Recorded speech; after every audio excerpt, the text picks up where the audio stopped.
Good afternoon. Thank you so much for being here. Thank you so much for taking the time. My name is Corrado. I'm very pleased and proud to moderate this panel, and I will ask then each and one of the panelists to introduce themselves. Once again, my name is Corrado. I'm the Managing Director of Paia Consulting, being a sustainability consultant in Singapore. And Stephanie? Yes, thank you.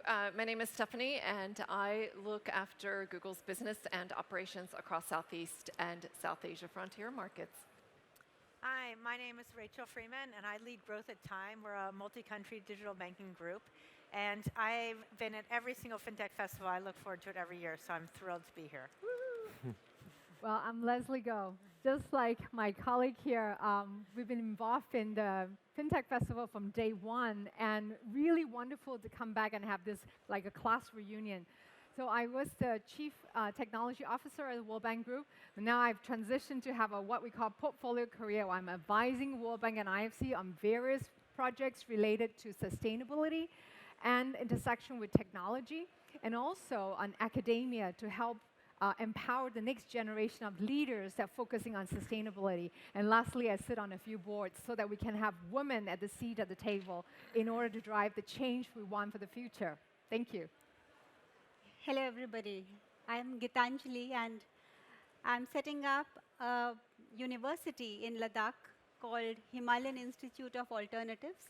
Ladakh is in the northernmost part of India, and the university aims to bring sustainable solutions to local problems using local innovations and interventions. Yeah, thank you. It's interesting to see so many different profiles in this panel discussion about redefining existence and really living sustainably by tech and finance. And just to set some context about the discussion, I think one of the things I was excited about when they asked me to moderate the discussion was about this: how can tech and finance actually deal with the complexity and the uncertainties that we see today when basically as human beings we thrive about predicting things. We actually like to know what is happening in the future. So I would like to structure the discussion that we are going to have around 3 points. The first one is really beyond ESG benchmarking. I think being at the FinTech Festival, I see a lot of technology out there that is actually measuring, monitoring, making sure that we are actually able to track how we are performing around environmental, social, and governance issues. So that would be the first part. The second is really beyond business as usual, so really looking at the role of finance more from a behavioral perspective. And then finally, although we are probably not that good at predicting, I will conclude asking each one of you to really try and predict what do we see, how do we engage, how do we innovate by tech and finance in helping us redefining existence. So I think to the first point on ESG benchmarking, one of the things that I'm curious to hear, and I will start with Stephanie, is because we are probably so interested to get to know what is happening out there and how we track and how we perform, but we are not really good at dealing with all the uncertainties. What's the role of tech in dealing with the uncertainties and change? Do you see new technology coming up that can help us creating that sense of comfort that we need when looking ahead? Thank you. You talked about a lot of measurement technology out there. What's the adage? What gets measured gets done, or in the case of ESG or in the environment, undone. Hopefully. Thank you for that question. It reminds me a bit of a conversation that I was a part of many years ago with our co-founder, Larry Page. And Larry is also known a bit as a technologist and a visionary. And in this conversation, he was asked, what technology do you think consumers are looking for? And he said that was impossible to answer because consumers typically don't know what technology can actually do or solve for. Technologists very often don't know either. And so it's not that technology is inherently good or inherently bad, but what we know is that it has solved some of the world's biggest problems historically. and genuinely believe that it holds the key to solving some of the biggest challenges that we're facing today. And often these technology breakthroughs come when we put a stake in the ground and claim that we're going to do something. JFK putting people on the moon, Singapore government saying they're going to have clean drinking water, Google stating it will be carbon-free by 2030. But most of these technology breakthroughs come through when there is a gap, when there is a problem that needs to be solved. And to your question, the environment is ripe for that right now. And the primary driving reason, and listening into the panel just before us, is where consumers sit now. We've been talking about things like climate change and all of the uncertainty for a very long time. But people can feel it now. They're experiencing it. They're seeing it. So they're asking for, and in some cases even demanding, more sustainable options. But what we've learned through our research is that there is this lack of awareness. What is sustainable? That common set of benchmarking so that they can trust things. And so lastly, what this is leading to is a lot of the technology that you see out there on the floor today. But you also see VC funds, 53% across Southeast Asia, stating that sustainability is now a part of their funding decision. And then you also see things like Google for Startups accelerator programs, now focused on climate change as well as circular economy. So yes, there will be and should be new technology to help with these problems. Yeah, and thinking about technology and financial innovation, Leslie, I could be actually quite interested to understand from you, having been in roles with multinationals and the work that you're doing with boards. How do we deal with that uncertainty? What is actually happening around financial innovation? Well, there's a lot that's going on right now. We just moved to Indonesia about 4 months ago, and Indonesia is a vibrant ecosystem of tech innovators together with working with various big tech as well as government. One of the things I'm very heartened is that there is a new generation of young innovators that are coming forward to come up with new solutions that will address the needs of the people who are at the base of the pyramid, or the women or the marginalized community. So take, for example, Amartha in Indonesia. The primary customers are women SMEs, to really help them and get access to finance through different ways of getting credits.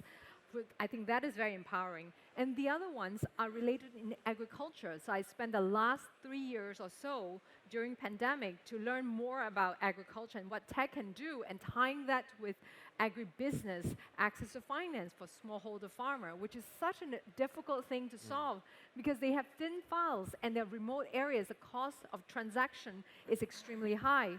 So how do you use technology such as geospatial information from Planet as an example to provide information on the ground and provide that ground truthing information that is so needed by the financial institution to provide finance for them? And that's what is so critical, and what I really appreciate is that there are now new solutions that combine the technology with the policy part that can really drive innovation at scale in order for us to really connect the dots. I was here in Singapore last week on the Agri-Food Innovation Summit. Now, agriculture is about 30% of the greenhouse gas emission. There's new technologies such as low-carbon rice. And in fact, Temasek announced that last week. And we're super excited because there are projects in the ASEAN region to really connect the dots to the smallholder farmer and help them to have more sustainable agriculture practice. And then out of that, with aggregator such as the innovators here, to provide access to finance and connecting the dots to help them be able to sustain through the climate impact for them. Yeah. So what I'm hearing, you have a lot of new users as well that will be interfaced with the tech. And Rachel, I'm kind of curious with the work that you do at Tyme Bank and the success that you have had in onboarding actually new customer. How is that resonating with you and the whole journey that you have around financial inclusion? So Tyme is working both in South Africa with Tyme Bank, and we just launched in the Philippines with GoTyme. And we believe that banking can be very expensive for those who do not have access. And so the way that we think about technology is that it enables better access. So we use the cloud and we use our technology in order to significantly push down the cost to onboard and to serve customers. So that has enabled us to really go down to the bottom of the pyramid. 72% of our customers in South Africa are low income. The way that we onboard them, because that's the second challenge. Once they actually want to get a bank account, then the challenge is how do you onboard them so that it's easy for them to do that?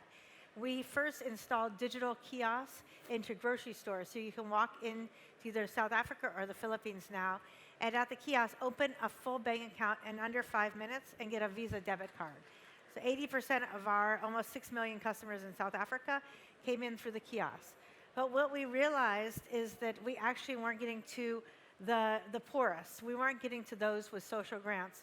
So we actually took our technology and then we tweaked it and we put ambassadors into social grant offices to actually do financial literacy training and help them. And then they were able to onboard. We now have almost 800,000 social grant recipients that are transacting now digitally through Tyme Bank and through our mechanisms. And the most important thing about that is that we actually serve each customer profitably. We do not have any idea that certain customers are a loss while other customers we make money. We can make money because our technology is so efficient from every single customer in our bank in South Africa, and that enables us to actually serve everybody the same way. Thank you. So we understand that this is uncertain, but it's fertile ground for new technology based on Stephanie's. We have new users that are confronted with the technology. The scale is happening. But how do we deal with the uncertainty, Gitanjali, to you in really applying learning by doing? Because as we understand, the work that you're doing is really, how do we put all this together so that we can actually learn from it as individual, as people? So while I take from your earlier point of ESG, like while ESG is a great measure from just maximizing shareholders' wealth, you move into measuring also the environmental and other impacts. Yet, we need to go beyond it. For instance, sustainable, it's become a buzzword. But I would like to take the discussion to something which is beyond sustainable to regenerative. So what is sustainable? For instance, I need wood to warm my house, and I grow a tree. So I cut the tree and I warm my house, so I'm not negatively impacting the environment or nature. But what is regenerative? Regenerative is what nature is. It is abundant. You do not need to cut wood to make your homes warm, and that's what, for instance, in our university, we have innovated passive solar homes, which stay at when it is minus 20 outside, they stay at plus 20 inside without any artificial heating. And that's what is regenerative, because you are using direct sun to warm your houses by making your buildings face south. Now, for instance, with all due respect to this expo, in a beautiful tropical Singaporean weather, why do we need to have these closed halls, with all these artificial lights when there's a nice sun shining outside? And at temperatures which are freezing at 18 degrees, we were feeling cold, all of us, and then we wear jackets.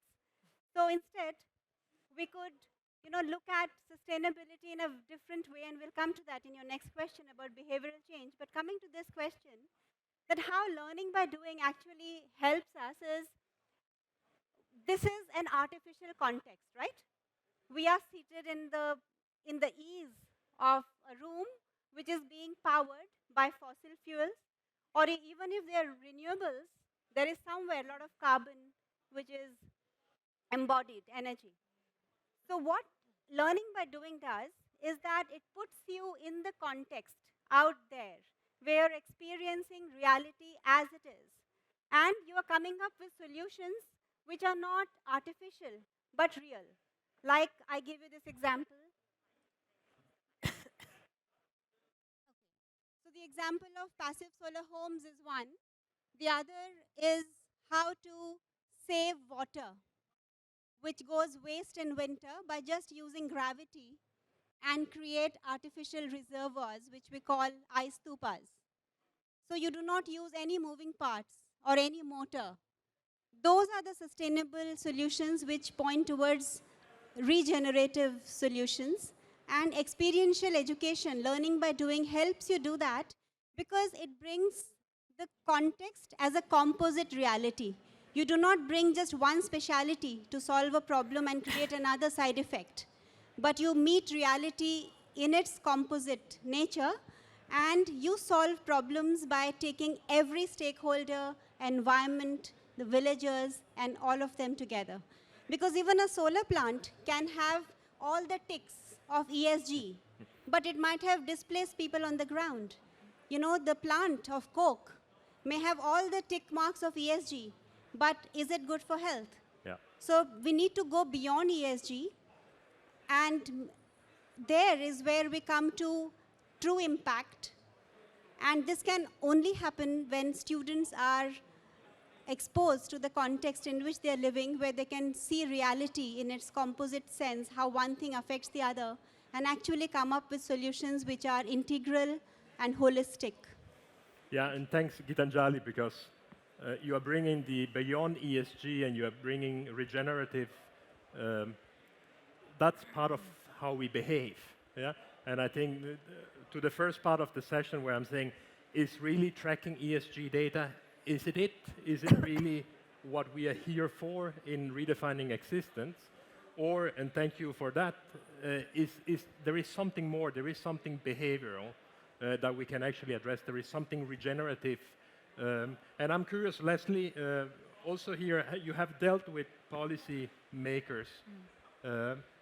How do you see policy making enabling responsible finance or regenerative finance, for that matter?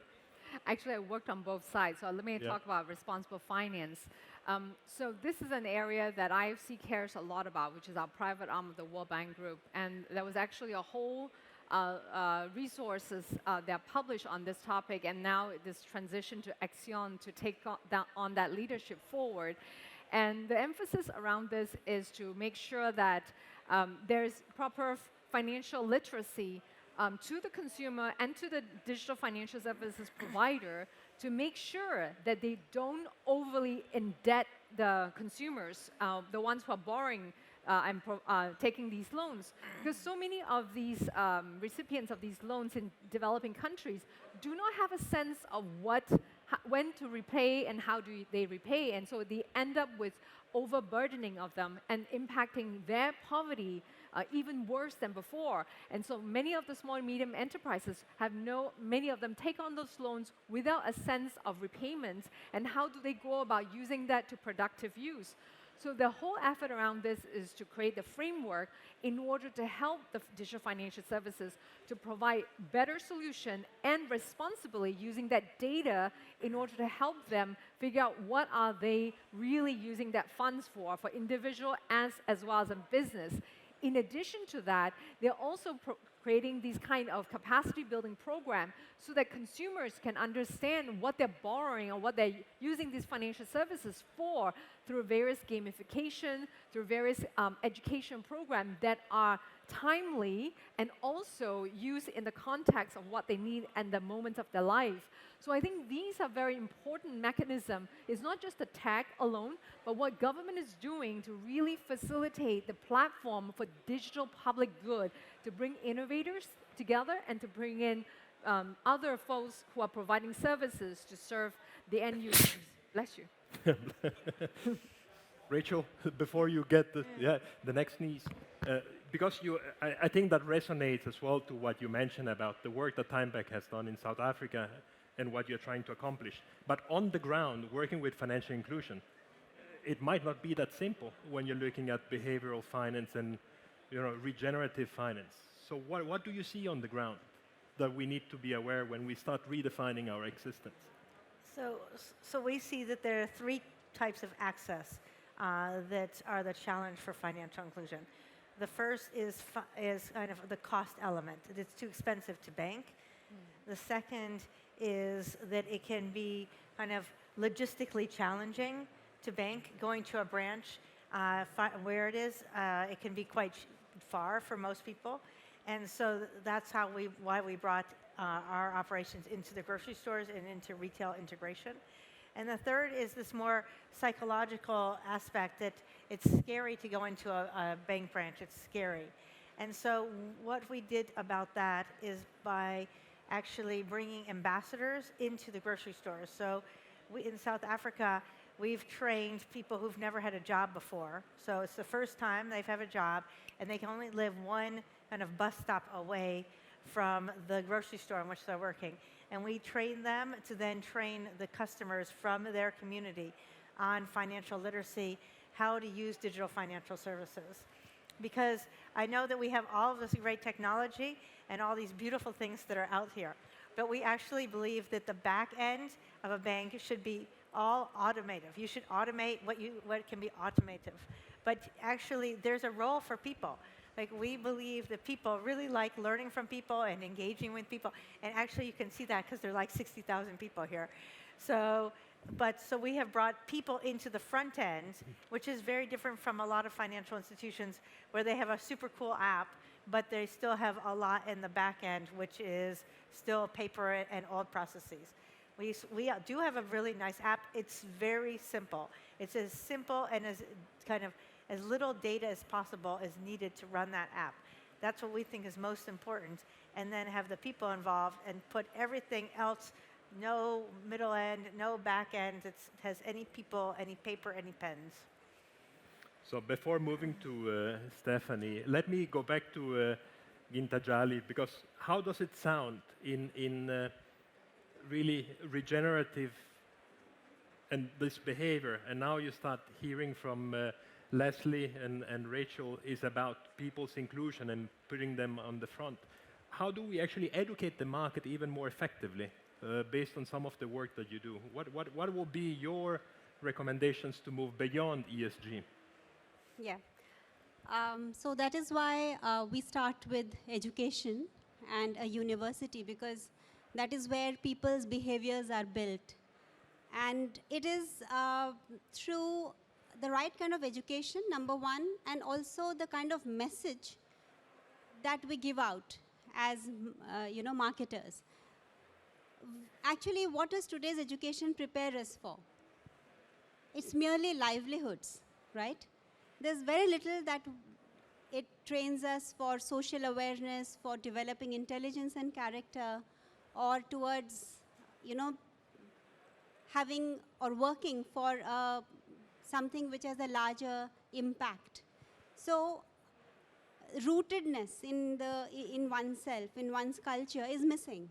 It's okay to study wherever and go and work anywhere else, because it's only the livelihoods that we are here for.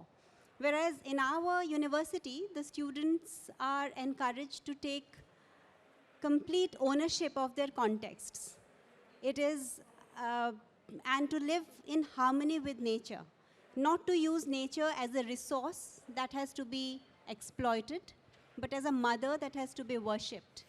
And this is what maybe the entire education, not just of the market, has to be done. In the words of Seneca, the great Western philosopher, who resonates the teachings of Eastern and Buddhist traditions, is that the greatest wealth is the poverty of desires.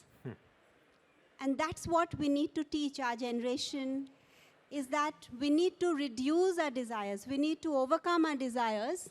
And it's only then Earth can remain sustainable and regenerative. And this starts with education. Also, when we market our product, we have to see what is the impact that is being created. Are we naturally and genuinely creating and solving a real problem? Or are we just adding to this mad desire of consumerism? I think the way we are headed is, I think we are all on the Titanic, which has spotted the iceberg. The guard up there has spotted the iceberg, albeit late, and we are all in it. But it's too difficult to control the momentum of the ship, and we are going there headlong in a crash. And this crash is the problems of climate change, of global warming, of the wars and petrol crisis, of energy poverty, and you name it. But we are somehow on that ship and without any control. So how best can we steer? And that can best be brought through education, by learning to change our behaviors, by educating our generation to leave nature, worship it, take it from it only what is necessary, to reduce our desires, and to actually reflect that the greatest wealth is the poverty of desires. Yeah, so if redefining existence is about changing the course of the Titanic, addressing some of the key concerns, and bringing it to the digital economy, Stephanie, what do you see are key concerns when dealing with the stakeholders of the new digital economy around sustainability, environmental, social? Is there any concerns that emerge? And even more, the question to you, how would these concerns translate into tech initiatives that can address the change, that can actually redefine the course of action and instead of hitting the Titanic, move around it? Good timing. We just, last week, Google, Temasek, and Bain released its 7th annual edition of the Economy Report for Southeast Asia. And we shared that we are approaching a $200 billion digital economy in terms of gross merchandise value. And I promise to rein that back to a very good point that you've made. We have seen year in and year out that there is a very important need to focus on inclusivity. Inclusion is going to be incredibly important to build out a sustainable digital economy. But this was the first year that we focused on ESG specifically. And yes, there are concerns, and yes, I do think technology plays a role in closing some of those concerns, or at least addressing them. So I'll focus on maybe just the environment as in the interest of time. Social was definitely something that we heard feedback on, where there are concerns about welfare practices and labor practices, as well as DEI, diversity, equity, and inclusion. But on the environment, if we look across the region in terms of search queries, and we index it back to 2020, we see that, for example, in Singapore, people are searching for sustainability or sustainable related issues at almost 3x what they were searching in 2020. So it is on consumers' minds. We also, through a wide survey across the region, found that when making purchases, sustainability is in the top 3 things that consumers are looking for when they make a purchase.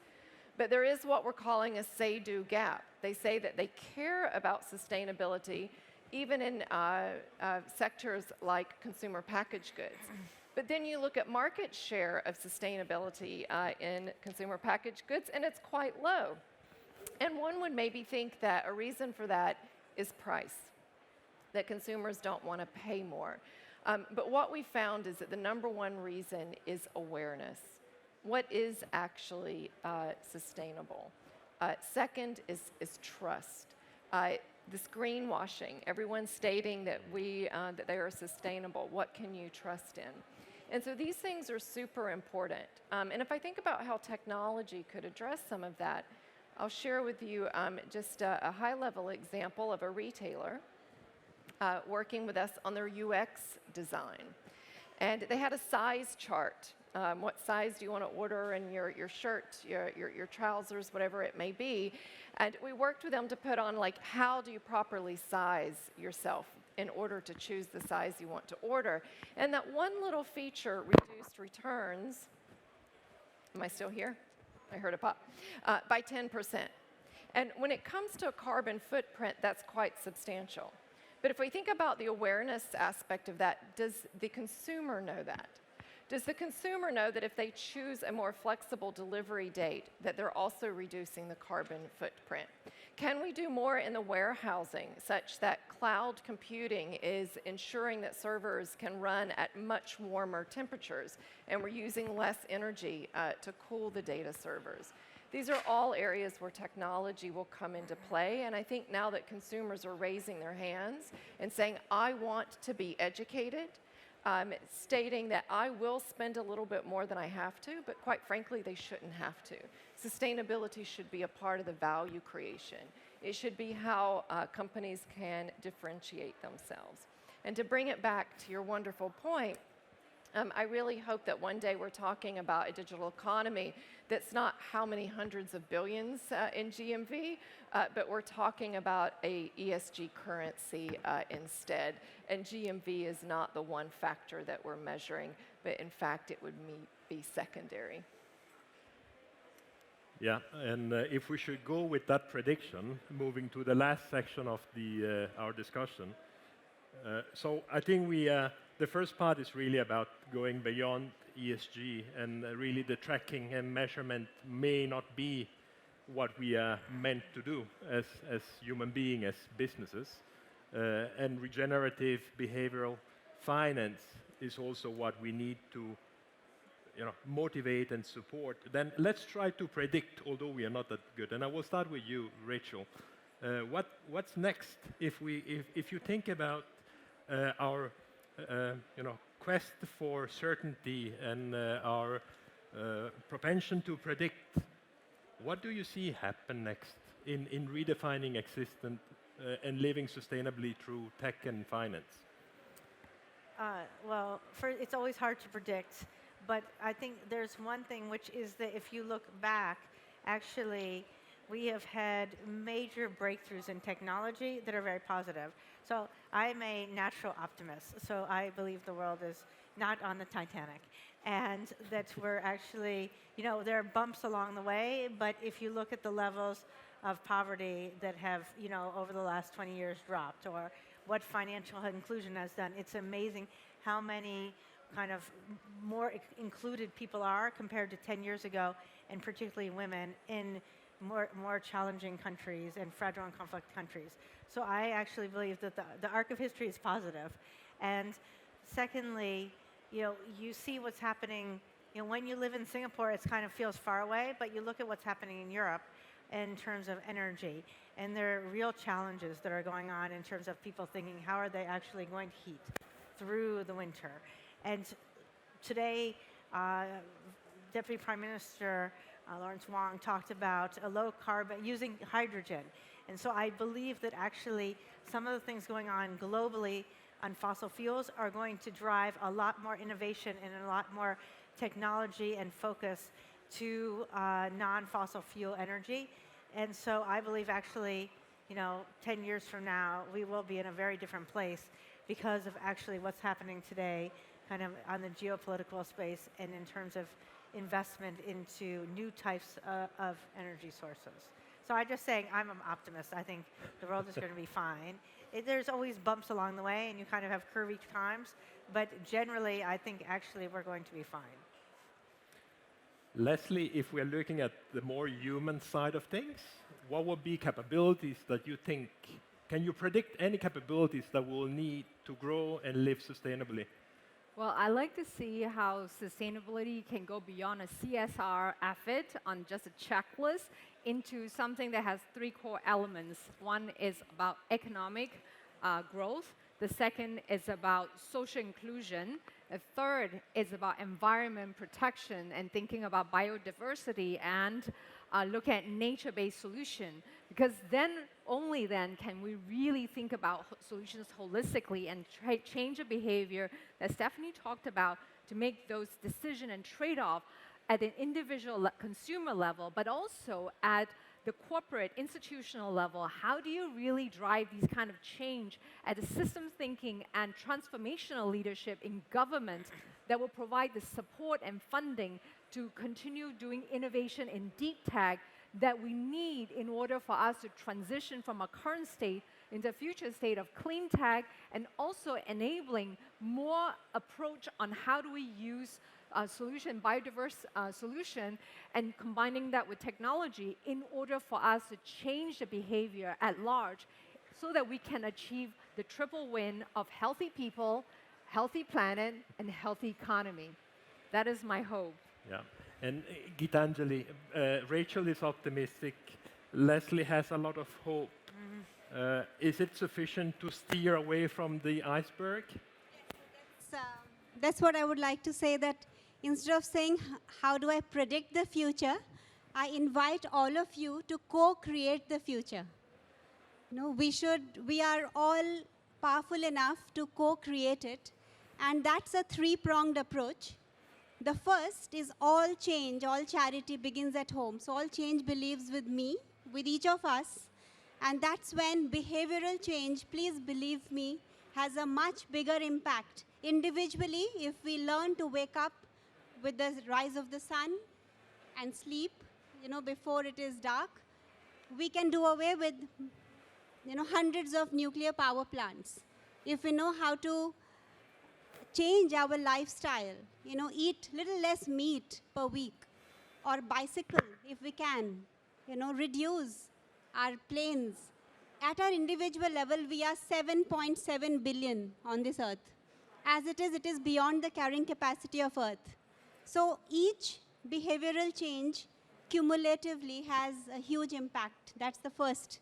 The second is a call to all the innovators out here. Let us not look at building valuations and unicorns, because when we wouldn't have a livable earth, to what extent is that unicorn? Let's build businesses and do innovations which have an impact that is holistic, that takes the environment into account. Let's move from wealth to wellness, a real wellness and fulfillment of being human. And of course, third is policy. And that, as the university, we try to create prototypes and do research and present that data to the government. For instance, passive solar homes is one example I gave you, and that has been now taken up in many of Central Asian countries. And I'm sure our friends from Europe and other places also love to have homes which are not just net zero, but they're energy positive, and that's the kind of innovations we should be building at, looking at the whole earth, as you said, and not looking at just moving away from me to we, because we are all in this soup together, like on the Titanic, and we are all interconnected. And let us look at one earth and create balance sheets which are one earth, create solutions which are one earth. It is no longer one country versus another, because the problems we are facing now impacts all of us globally. Yeah. So. And I will take one point from you and throw it to Stephanie. How do we move digital economy from doing well to doing wellness? What would be, what do you see? Well, this year we kept with our long-term forecast that the digital economy could be between 600 billion and a trillion GMV by 2030. We also stated that if things didn't change, that e-commerce is just one example, would contribute 20 million metric tons of carbon into the air by then, from 6 trillion tons this year. Relative to other categories or other industries, that's quite minuscule, but let's make a difference in every category that we can. So by focusing on a pivot to profitability in the short term, which is going to be really important to enable companies to focus even more on ESG, with ESG consistent frameworks and governance, with inclusivity for those who are in the suburbs and rural areas and for underrepresented groups, we will be able to achieve the prediction. But what I would love to say and predict is that in 2030, I could sit here and say, you know what, we reduced that 20 million metric tons by 50% because we converted the fleet to electric vehicles. We really enabled the data centers and the warehouses in a very different way, and packaging has been reduced by more than 60%. And, oh yeah, by the way, we hit $1 trillion as well. To wellness. Yeah, so thank you very much. Let me just summarize. We got one question, but sorry, the one that asked the question can approach us afterwards. So we started by saying, is ESG tracking and benchmarking, is that it? Happy to, my takeaway, no, we are going beyond ESG. Tech and finance are actually redefining some of the metrics that we are looking at increasingly. The second part of the discussion was really around regenerative behavioral finance.